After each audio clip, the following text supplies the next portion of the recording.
요즘 한국에서는 여성들의 목소리가 엄청 높아지고 있습니다. 근데 최근에 나오는 소리가 이제 여성 총파업이라. 그래서 여성 총파업이 뭘 총파업한다는 말인가? 그러니까 자세히 읽어보니까 오늘 한국으로 말하면 오늘 그러니까 추석 때 여성들이 다 파업을 하는 거예요. 파업을 하는데 전에는 추석이 되면 어떻습니까? 남자분들이 어떻게 해요? TV에 재미있는 프로들을 많이 하니까 카우치 앉아서 갖다 주면 먹고 또 이제 어떻게 음식하고 치우고 뭐 하는 모든 것은 누가 해요? 여성분들한테. 이번에는 우리는 그렇게 안 하겠다. 올해는 아예 소파에 앉아 있는 것이 아니고 소파에 들어누워가지고 TV 켜놓고 TV 보고 있겠다. 남자들이 알아서 해라. 그것이 총파업. 그것만 아니고 여자들이 똘똘 뭉쳐가지고 비행기 표 사가지고 우리는 여행 간다. 그리고 이제 그래서 그날이 이제 바로 오늘 오후 한국으로 말하면 이제 추석날입니다. 이게 한국의 총파업을 하는 날입니다. 그날 참 이게 좋은 날도 있지만은 참 이렇게 너무 이렇게 뭐랄까요 이기적이고 물론 너무 여성들을 그야말로 차별한 그런 것도 있기 때문에 어쩌면 또 이런 역효과가 날 수도 있습니다만은 성경에도 보면 그날에 대한 이야기가 종종 나옵니다. 그날에라고 하는 말씀은 그날은 무슨 말씀이냐면 우리 하나님이 복을 주시는 날, 또 우리 하나님이 마지막 심판의 날, 그리고 마지막 종말의 날, 이 그날은 굉장히 중요한 의미가 있습니다. 그래서 그날에 하나님께서 은혜를 주시고 그날에 회복할 텐데, 그런데 오늘 이 아모스 9장의 앞부분에 보면은 정말 소름이 끼치는, 이걸 읽으면 너무 두려운 말씀을 하십니다. 무슨 말씀이냐면 주께서 그 사자를 불러서 제단에 있는 모든 제단의 기둥들을 다 쳐버리라. 쳐서 문지방이 떨어져. 거기에 있는 사람들이 다 죽고, 거기에 혹시 살아남은 사람이 있으면 칼을 가지고 쳐서 다 그들을 내려버리겠다. 만약에 그들이 도망을 가면 무덤으로 내려가도 내가 무덤에서 끌어내고, 바다의 깊은 곳에 가도 내가 끌어내고, 산으로 도망가도 다 잡아서 다 멸하겠다고 하는 말씀이 이 9장의 앞부분에 나옵니다. 그러다가 이제 10절에 보면 내 백성 중에서 말하기를 화가 우리에게 미치지 아니하며 이르지 아니하리라 하는 모든 죄인은 칼에 죽이리라. 참 끔찍한 말씀을 하고 있어요. 그러고 난 후에 읽은 말씀이 오늘 읽은 말씀이에요. 11절. 그런데 그날에 내가 다윗의 무너진 장막을 일으켜 주겠다 라고 말씀하십니다. 오늘 이 말씀을 통해서 정말 하나님께서 어떻게 회복할 것인가에 대한 말씀을 통해서 하나님 주신 은혜를 받기를 원합니다. 오늘 제목은, 말씀의 제목은 회복의 약속입니다. 먼저 11절을 다시 한번 보겠습니다. 그날에 내가 다윗의 무너진 장막을 일으키고 라고 했습니다. 회복의 약속은 첫 번째 무슨 회복이냐면 신앙 회복입니다. 다 같이 한번 따라합시다. 신앙 회복. 그날에 내가 다윗의 무너진 장막을 일으키고 그들의 틈을 막으며 그 허물어진 것을 일으켜서 옛적과 같이 세우고, 하나님께서 그의 사자를 통하여서 이 성전에 있는 기둥들을 다 쳐서 다 무너뜨리라고 했는데 이제 다시 일으켜 세우겠다고 말씀을 하십니다. 이 다윗의 무너진 장막은 하나님께서 주신 언약의 백성들을 이제 그들의 죄악으로 말미암아 쳤지만은 이제 다시 일으키시겠다고 하는 말씀인 것입니다. 이것은 다윗의 왕국을 회복시켜 주시고 그 영광을 회복시켜 주시겠다는 말씀입니다. 참 이 회복이라고 하는 단어는 너무나도 복된 단어고 소망이 주는 단어입니다. 시편 80편 7절에 보면 이런 말씀이 나옵니다. 우리 한번 같이 읽어볼까요? 만군의 하나님이여 우리를 회복하여 주시고 주의 얼굴에 광채를 주이사 우리가 구원을 얻게 하소서. 이 회복시켜 달라고 하는 말은 뭐예요? 무엇에 대해서 떨어졌다, 무너졌다, 넘어졌다는 것이지 않습니까? 오늘날 우리 현대인들이 너무나도 많이 마음이 무너져 있고요, 사업이 무너지고요, 가정이 무너지고요, 꿈이 무너지고요. 그래서 절망 가운데 살아갑니다. 그때 하나님께서 어떻게 해요? 만군의 하나님이여 우리를 회복하여 주시사 주님의 영광의 얼굴의 광채를 비춰주옵소서. 캄캄한 사람이 무너지면 아무것도 그렇잖아요. 재난이 나서 전기가 끊어지고 집이 무너지면 캄캄해 앞이 보이지 아니하는데 그때 우리 주님께서 영광의 광채로 비춰주면 거기에 드디어 뭐가 보여요? 소망이 보인다는 것입니다. 그래서 여러분 힘들고 어려울 때 하나님의 영광의 광채를 얼굴을 우리에게 비춰주옵소서. 우리 가정에 비추어 주옵소서. 나에게 비추어 주옵소서. 이렇게 기도할 수 있기를 주 이름으로 축원합니다. 예수님의 영광이 비추어지면 거기에 소망이 생기게 되었습니다. 아무리 무너지고 아무리 망가져도 얼마나 망가지는 나가 중요한 것이 아니라 하나님의 영광이 광채가 비치느냐에 관건이 있습니다. 비치면 회복이 되었습니다. 이것을 바로 신앙의 회복을 이야기합니다. 여러분 아무리 사업이 망해도 아무리 육체가 망가져서 병들어도 아무리 가정에 어려움이 생겨도 어떻게 해요? 신앙이 먼저 회복되어지면 회복될 줄 믿으시기 바랍니다. 그래서 중요한 것은 신앙이에요. 하나님을 사랑하는 이 믿음, 예수 그리스도를 사랑하는 이 마음이 나에게 회복되기를 원합니다. 일으켜 주시옵소서. 내 마음의 신앙이 회복되기를 놓고 기도할 수 있기를 바랍니다. 이 다윗의 장막이 무너진 것을 일으키는 것을 신약에 보면 이렇게 말씀하고 있습니다. 사도행전 15장 16절 17절에 보면 이렇게 기록되어 있는데요. 이후에 내가 돌아와서 다윗의 무너진 장막을 다시 지으며 또 그 허물어진 것을 다시 지어 일으키리니 그것이 뭐냐면 이는 그 남은 사람들과 내 이름으로 일컬음을 받는 모든 이방인들로 주를 찾게 하려 합니다. 이게 바로 신앙 회복이에요. 다윗의 장막을 일으킨다고 하는 것은 뭐냐면 그 다윗의 후손들 가운데 그래도 남아서 신앙을 지키는 백성들과 저 이방 사람들, 하나님을 알지 못하는 백성들 가운데서 어떻게 해요? 주를 찾도록 하나님이 일으켜 주시겠다고 하는 것입니다. 신앙의 회복이 이렇게 중요한 것입니다. 하나님을 알지 못하고 죽어가는 자들에게 신앙이 들어가면 크게 소망이 있어요. 우리 한국에 무슨 소망이 있었습니까? 정말 못 사는 나라고, 정말 소망이 없는 나라. 선교사들이 와보니까 정말 못 사는데 그래도 남자들은 날마다 술에 취해가지고요 떨어서 꿈이 없으니까 날마다 그냥 쓰러져서 길거리에 서는 거 보니까 그래서 선교사들이 들어와가지고 이 나라에서는 이거 술을 못 먹게 해야 되겠다. 그렇게 꿈이 없던 백성들이에요. 그런데 복음이 들어오니 이렇게 세계의 8대 강국, 경대 강국이 되었죠. 여러분, 지금 여러분의 마음에 어떤 어둠이 있든지 어떤 무너짐이 있든지 그것이 중요한 것이 아닙니다. 신앙이 회복되면 회복될 소망이 있는 줄 믿으시기 바랍니다. 우리 하나님의 은혜와 능력이 함께해서 일으켜 주시는 줄 믿으시기 바랍니다. 그래서 여러분 다른 건 다 잃어버려도 신앙은 잊어버리지 않게 해 주시고 이제 낙심했던 그 믿음이라 할지라도 다시 일으켜 세우시고 주님 다윗의 장막을 일으켜 주시듯이 내 믿음을 일으켜 주시옵소서. 내 신앙을 회복시켜 주옵소서. 이렇게 기도할 수 있기를 바랍니다. 그러면 가정도 회복되어지고 그러면 교회도 회복되어지고 그러면 이 사회도 회복되는 역사가 일어날 줄 믿으시기 바랍니다. 70이 되어지면은 어떻습니까?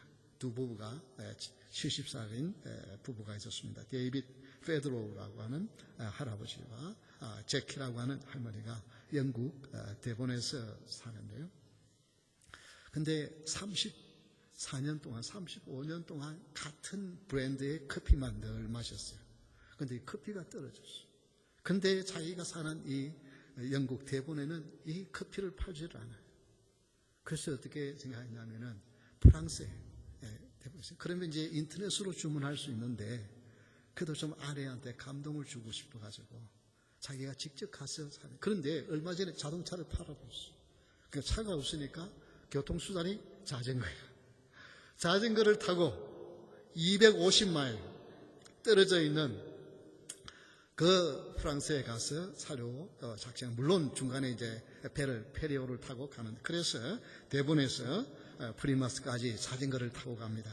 그리고 거기서 이제 배를 타고 로스코프에 도착해가지고 거기서 다시 자전거로 10마일을 갑니다. 그래가지고 생폴드 레옹이라고 하는 이제 프랑스 남부 도시의 거기에서 이 커피를 30kg을 사가지고 자전거 뒤에다 싣고 또 이제 와서 역시 돌아오는, 그렇게 얼마 시간이 걸리냐? 24시간. 24시간. 여러분, 70이 되신 할아버지가, 여러분, 그걸 받아든 아내의 마음은 어떻겠어요? 이게 신앙이 회복되고 나면 누군가에게 사랑을 주고 싶고 감동을 주고 싶고, 그러면 그 부부의 사랑이 회복되어지면 어떻게 해요? 그 가정이 회복되어지고 그 주위의 사람들이 회복되어질 거예요. 이게 영국 메트로지에 나온 이야기입니다. 여러분, 특히 여기 앉아 계신 우리 남자분들, 올 12월 말까지 한번 이런 이벤트를 한번 좀 생각해 보십시오. 뭔가 좀 이렇게 감동을 주는, 그냥 이렇게 앉아만 계시지 마시고, 뭔가 좀 나를 위해서, 정말 가정 위해서 수고한 엄마로 또 아내를 내가 한번 감동을 시켜줘야 돼. 뭐 큰 대단한 거 아니더라도 뭔가 좀 이렇게 우리 한국 남자들, 특히 한국 남자들 잘 못하는데, 저도 뭔가 한번 이렇게 고민하면서 해보려고, 이 설교를 준비하면서 뭘 한번 해봐야 되는데, 이제 그런 고민을 이렇게 해봅니다. 이렇게 여기에 회복이 되어지면, 한 사람이 신앙으로 회복되어지면 가정이 회복되어지고 주위가 회복되어져요. 이런 역사가 일어나기를 주의 이름으로 축원합니다. 왜 근데 여자분들만 아멘하는 것 같아요. 남자분들 별로 아멘 안 하시는 것 같은데. 이렇게 작은 일이라도 이게 꼭 부부가 아니라도 정말 내 가까이 나를 생각하고 사는 사람에게 뭔가 초만한 감동을 주시죠. 이게 내 신앙이 회복될 때 이걸 통해서 점점 회복되어져 갑니다. 두 번째 회복의 약속은 13절에 나옵니다. 여기 보면 파종하는 자가 곡식 추수하는 자의 뒤를 이으며, 그러니까 파종을 하는데 그 뒤를 이으냐면 추수하는 사람, 파종을 하다 보니까 아직도 추수하는 사람이 추수를 하고 있어요. 그 말은 무슨 말이에요? 추수하고 심고 추수하고 심고, 이게 막 계속해서 반복된다는 거예요. 이거는 뭐냐면 다 같이 한번 따라합시다. 풍성한 회복. 풍성한 회복. 그냥 우리 하나님은 죄치한 하나님이 아니에요. 우리 하나님이 얼마나 대단하신 하나님이 하면, 저는 우주 공간을 보면서 우리 인간이 사는 데는 이 지구면하고 이 지구에 가려면 태양계만 있으면 충분해요. 태양계, 해와 달과 이 태양계만 있으면 충분해요. 지금 현재 과학으로는 이 태양계를 다 하는 것도, 다니는 것도 벅차요. 그런데 우리 하나님은 얼마나 크고 위대하신가. 이 우주 공간이 얼마나 큰지, 빛의 속도로 가도 몇억 광년을, 그러니까 몇억 년을 살아야 우주를 그래도 조금 가볼 수 있는 거예요. 그것도 끝이 아니에요. 하나님이, 우리 인간이 살만한 것은 지구면 되고 태양계면 되는데, 우리 하나님의 그 가슴은 얼마나 크고 넓은지 창조를 하는데 우주 공간을 창조했어요. 아무리 대단한 사람이라도, 아무리 기술이 발달되어도 이 우주 공간을 다 다녀볼 수 없도록 하나님이 엄청나게 만드신 하나님. 이렇게 하나님은 풍성하신 하나님. 여러분, 하나님은 째째하신 하나님이 아니에요. 여러분, 그 하나님을 믿는 하나님의 자녀인 우리도 우리 마음이 풍성하기를 주의 이름으로 축원합니다. 아유, 조그마한 거 가지고 너무 그렇게 실망하고 너무 그거 가지고 그냥 하잖아요. 주님, 내 마음을 풍성케 하여 주옵소서. 그래서 우리 풍성한 은혜가 있기를 주의 이름으로 축원합니다. 이사야 30장 23절에 보면 이런 말씀이 나옵니다. 우리 다 같이 한번 읽어볼까요? 내가 땅에 뿌린 종자에 주께서 비를 주사 땅이 먹을 것을 내며 곡식이 풍성하고 기름지게 하실 것이며, 그날에 내 가축이 광활한 목장에서 먹을 것이요. 이게, 근데 여러분, 우리가 그냥 풍성하게 한다니까, 하나님이 풍성하게 한다니까, 하나님 나 풍성하게 하여 주옵소서 입만 벌리고 있는데, 근데 오늘 말씀에 보면은 어떻게 해요? 파종하는 자가 나오고요. 오늘 읽은 이 이사야 30장 23절에 뭐예요? 내가 땅에 뭐예요? 뿌린 종자에 하나님이 비를 주셔요. 그러니까 씨를 뿌리지 않으면 뭐가 있어요? 거둘 게 없어요. 아무리 풍성하게 거두게 하시는 하나님이라 할지라도 심지 않으면 거둘 것이 없던 거예요. 심은 대로 거둔다고 하는 이 말씀은 엄청난 축복의 말씀과 동시에 엄청난 무서운 심판의 말씀이에요. 사랑하는 성도 여러분, 풍성하신 하나님의 은혜를 누리려고 하면은 오늘 부지런히 심어야 돼요. 그러나 어느 날 심다 보면 지금 거두는 것이 없어도 때가 되면 계속해서 심고 계속해서 거두는 역사가 매일 일어나는 줄 믿으시기 바랍니다. 여러분, 심어야 돼요. 사랑을 심고, 충성을 심고, 헌신을 심고, 믿음을 심고, 열심을 심고, 헌신을 심고, 위로를 심고, 격려를 심고, 기도를 심고, 이거 심어야 뭔가 거둘 것이 있는데 아무것도 안 심고 하나님 나 왜 복 안 주십니까? 복 줄 게 있어야죠. 심은 것이 없는데 거둘 것이. 아무리 내가 심어도 하나님이 복을 주셔야 거두게 되어지고, 나는 적게 심어도 하나님이 많은 게 주시는 풍성하신 하나님이세요. 그런데 안 심으면 거둘 게 없어요. 여러분, 우리는 죽을 때까지 심어야 합니다. 그래야 거둘 것이 있어요. 거둘 것이. 아이고, 나이가 많았어요. 나이가 많아서 내 몸으로 못 뛰면 뭐로 심어야 돼요?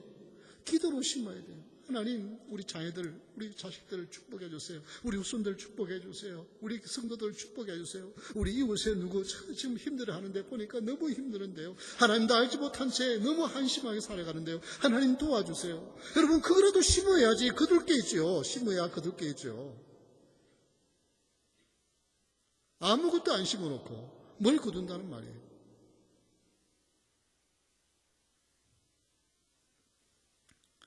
우리 하나님은 행통의 축복을 주시는 분입니다. 물질의 축복을 주시는 분입니다. 모든 삶의 영육간에 충성하게 하기를 원하시는 하나님이시고, 그렇게 믿음으로 심는 자에게 주시는 분입니다. 그러나 땅에 뿌린 종자에 주께서 비를 주사 땅에서 그 열매가 풍성하게 하십니다. 그래서 여러분, 심을 수 있기를 바랍니다. 심는 자가 될 수 있기를 주의 이름으로 축원합니다. 고린도후서 9장 10절 11절에 보면 이런 말씀이 나와요. 심는 자에게 씨와 먹을 양식을 주시는 이가. 여기도 역시 누구에게 준다고요? 심는 자에게 주시는 거예요. 먹을 양식을 주시는 이가 너희 심을 것을 주사 풍성하게 하시고 너희 의의 열매를 더하게 하시리니 너희가 모든 일에 넉넉하여 너그럽게 연보함은 그들이 우리로 말미암아 하나님께 감사하게 하려 합니다. 사도 바울을 위해서, 그들의 사역을 위해서 고린도 교회가, 이제 개척 교회가 얼마나 가겠어요. 그런데도 어떻게 해요? 심는데 그것이 물질로도 심을 수 있고, 사랑으로도 심을 수 있고, 헌신으로 심을 수 있고. 그래서 여러분, 교회에서 땀 흘리며 수고하고 헌신하는 것, 그거 심는 거예요. 우리는 심으면 그것이 내 대에 거둘 수도 있고, 내 대에 못 거두면 누구예요?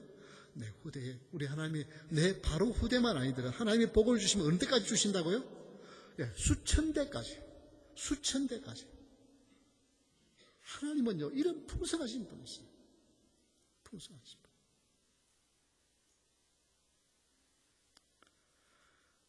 하나님의 축복은 풍성함으로 임한 줄 믿으시기 바랍니다. 사람마다 징크스가 있어요. 이제 뭘 이렇게 시험 치기 전에 뭘 하고 나니까 그 시험을 잘못 쳤다. 그러면 막 그때는 그걸 피하려고 막 애를 쓰고 사람이 그래요. 그래서 유명한 운동선수들도요, 이게 징크스가 있어요. 이 골프를 치는 사람들도 보면은 특별히 주일날, 마지막 날이 주일날인데, 보통 사회인데 주일날, 마지막 날, 이게 얼굴이 춥스름하게 해서 나와요. 나는 왜 그러나 했어요. 어느 날 기사를 읽어보니까 그 수염을 깎고 나오면 그날 성적이 좋지 않았어요. 그래서 우승 후보자인데도 우승을 못한다는 거예요. 그래서 그날은 수염을 안 깎고 나와요. 그러니까 춥스름하게. 그게 그냥 일반적으로 한 사람, 이제는 그게 막 거의 대부분의 사람들 보면은 다 이제 수염을 안 깎고 나와요. 이 뭐 농구를 하는 사람, 그런 사람들도요, 우리가 보면 대단한 선수들인데도요, 그 첫날은 화장실을 가는데도 그냥 가는 게 아니고 똑 시간을 맞춰서 몇 시에 화장실 가야 된다. 그거 어기고 나면 그냥 막 안절부절하는 거예요. 사람들이 이런 사람들이 징크스. 근데 여러분, 믿음 안에서는 이 모든 징크스를 다 날려버리신 줄 믿으시기 바랍니다. 우리 하나님은 그런 째째한 하나님이 아니에요. 그거 이거 가지고 이거 조금 실수했다고, 이거 좀 못 지켰다고. 아닙니다. 하나님, 심지어 어떤 사람들이 있냐면은 자기가 좋아하는 팀 있잖아요. 그 팀을 경기를 못 봐요. 왜냐하면 내가 보면 경기가 진다는 거예요. 그래서 그거 그냥 보고 싶은데 그 경기를 못 본다니까. 왜냐하면 내가 원하는, 내가 좋아하는 팀이 이겨야 되는데 내가 보면 진다고 그걸 못 본다니까요. 얼마나 황당해요. 그런데 그런 사람들이 우리 주위에 너무나도 많아요. 이게 다 생각하는 징크스. 여러분, 예수님의 이름으로 떨쳐버립시다. 다 같이 한번 따라합시다. 나는 복받은 자다. 나는 하나님의 풍성을 누리는 자다. 여러분, 누가 뭐라고 말해도요. 누가 뭐라고 말해도요. 너가 못났다 그래도요. 너는 부족하다 그래도요. 천만에요. 나는 하나님의 풍성함을 누리는 하나님의 자이다. 여러분, 이 믿음으로 외치고 여러분 그런 모든 징크스를 깨뜨릴 수 있기를 주의 이름으로 축원합니다. 하나님의 자이들은 복받은 자들이에요. 내가 가는 곳에 저주가 임하는 것이 아니라 저주가 떠나가고 하나님의 축복이 임한다. 여러분, 그 믿음을 가지고 가십시오. 그래서 여러분 신방을 갈 때도 그냥 목사님 어디 가자 하니까 그냥 털레털레 가지 말고, 하나님, 내가 가는 이 발걸음에 하나님의 축복이 함께 하시오. 이 가정에 복이 임하게 해주십시오. 그렇게 믿고 가는 거예요. 기도하고. 그래, 그게 가서 역사하는 거예요. 성도가 발바닥으로 밟는 곳을 주시기를 기뻐하시는 하나님이십니다. 하나님, 나는 별 볼 일 없는 인생이지만 나의 아버지는 대단하신 분이기에 우리는 풍성함을 누리는 하나님의 자녀인 줄 믿으시기 바랍니다. 그래서 여러분 좀 마음을 좀 넓히십시다. 너무 조금만 가지고요, 너무 그것만 가지고요 마치 죽기 살기로 내달리지 마. 어려울 때도 있고 힘들 때도 있고 괴로울 때도 있고 아플 때도 있지만 우리 하나님은 풍성하신 하나님이에요. 나의 삶을 풍성함으로 인도해 주시리라. 이 믿음의 고백이 있기를 주의 이름으로 축원합니다. 하나님을 회오시켜 주세요. 내가 비록 실수해서, 내가 범죄해서 하나님이 때로는 매를 때린다 할지라도, 심지어 성전의 기둥을 다 흔들어 놓아서 쓰러지는 역사가 일어난다 할지라도 다시 이렇게 세우셔서 뭐예요? 풍성함으로 회복시켜 주시는 하나님. 그래서 이 말씀, 여러분 13절의 말씀, 이 말씀을 여러분요 다시 한번 보십시오. 여호와의 말씀이니라. 보라, 날이 이를지라. 그때에 파종하는 자가 추수하는 자의 뒤를 이으며 포도를 밟는 자가 씨 뿌리는 자의 뒤를 이으며, 그냥 계속해서 열매들이 그냥 사철이 있는 거예요. 산들은 단 포도주를, 산이 포도주를 흘린대. 이분들은 뭐냐면 포도를 그냥 안 먹는 정도가 아니고 포도주를 많이 만드는데, 이게 곳곳에마다 이 포도주 틀이 있어가 그게 밟으니까 온 산에 그냥 포도주 접이 흘러 넘쳐나는 이런 풍수. 여러분, 하나님 이걸 꿈꿀 수 있길 바랍니다. 여러분 힘들고 어려울 때요, 나는 이제 망했다, 그 꿈을 꾸지 말고, 그걸 상상하지 말고 하나님의 풍성함을 상상할 수 있기를 주의 이름으로 축원합니다. 하나님, 우리 가정을 풍성함으로 축복해 줄 줄, 우리의 후손들이 지금은 저렇게 살아도 하나님 믿음 위에 크게 서서 하나님은 놀라움과 축복을 믿을 것, 그것을 한번 보십시오. 그래서 그걸 믿음으로 보고 여러분 하면 그대로 풍성케 하시는 하나님의 은혜와 능력을 경험할 줄 믿으시기 바랍니다. 마지막으로 회복의 약속은 15절입니다. 내가 준 땅에서 다시 뽑히지 아니하리라. 다시는 뽑히지 않는다. 이것은 영원한 회복을 말합니다. 다 같이 한번 따라합시다. 영원한 회복. 첫 번째는 뭐라고요? 무슨 회복이라고요? 신앙 회복. 두 번째는 무슨 회복이라요? 풍성한, 풍부한 회복이요. 세 번째는 영원한 회복입니다. 내가 그들을 그 땅에 심으리니 그들이 내가 준 땅에서 다시 뽑히지 아니하리라. 내 하나님 여호와의 말씀이라. 이 회복의 약속은 영원한 회복입니다. 그저 순간적인 회복이 아닙니다. 일시적인 회복이 아니라 성도의 회복은 영원한 회복인 것입니다. 하나님의 징계는 있습니다.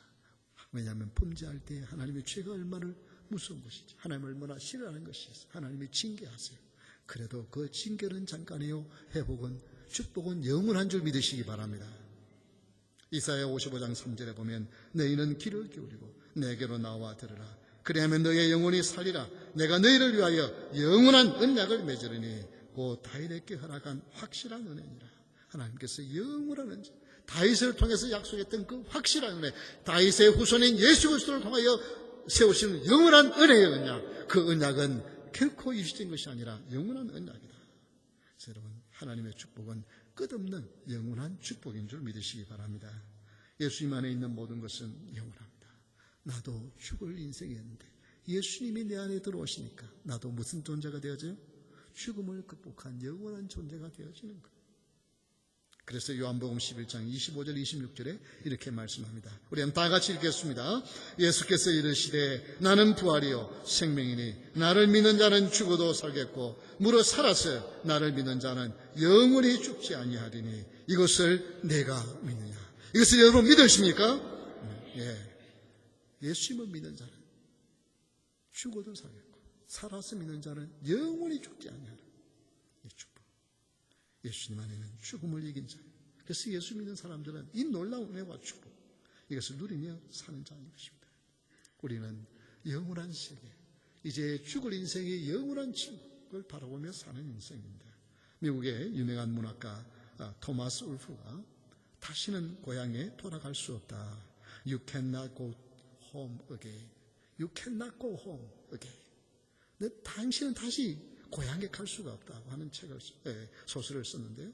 이 소설의 주인공은 고향을 떠나가지고 고생하다가 하도 이렇게 성공을 해요. 그래서 참 예쁜 아내를 만나서 행복한 가정도 이루어요. 돈도 많이 벌었어요. 그리고 이제 나이가 드니까 고향 생각이 나잖아요. 이제 고향에 가서 살아야지 하고 노스캐롤라이나 애쉬빌로 이제 갑니다.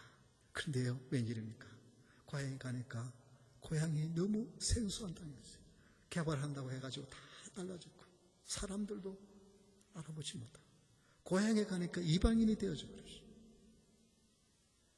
그래서 그는 이런 고백을 합니다. 나는 이제 고향으로 돌아갈 수 없다. 뒤로 돌아가는 것은 잘못이다. 이제 오직 앞으로 가는 길밖에 없다. 여러분, 고향에 갔는데 고향이 없고 고향에서 이방인이 되었어요. 옛날 그 추억들이 다 사라져요. 저도 어렸을 때 저희 집이 이렇게 상당히 좀 넓었어요. 그래서 집안에 이 배나무부터 시작해서 감나무, 앵두나무 막 줄줄이 있고 여러 그냥 나무들이 쭉 있었어요. 근데 저희 아버님이 그걸 싹 팔아가지고 진주로 나오셨어요. 그런데 이제 세월이 지나서 이제 미국에 왔다가 한번 가보니까 그게 싹 다 없어지고 그게 그냥 뭐 콘크리트 이렇게 집을 지어놨는데 그냥 정말 고향이 없어진 기분이 들더라고요. 그래요.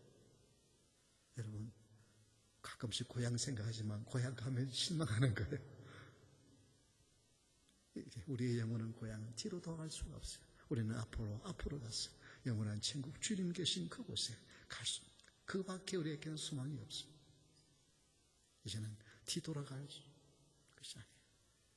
풍성한 영원한 회복 있는 그 주님을 바라보면서 오늘 여러분 어떤 어둠이, 어떤 실망이, 어떤 좌절감이 여러분을 사로잡고 있다 할지라도 여러분 이 시간 예수 그리스도의 이름으로 떨쳐버릴 수 있기를 주의 이름으로 축원합니다. 그리고 이제 믿음을 심으십시오. 지금 심으면 오늘은 아무것도 거둘 수 없다 할지라도 심다 보면 어느 날 매일 심다 보면 어느 날 나는 심었는데 거두는 것이 계속해서 일어나는 그래서 심고 거두고 심고 거두고 이것이 매일 있는 일상적인 축복의 날이 될 수 있기를 주의 이름으로 축원합니다. 우리 다 같이 일어서서 하나님 찬양하겠습니다.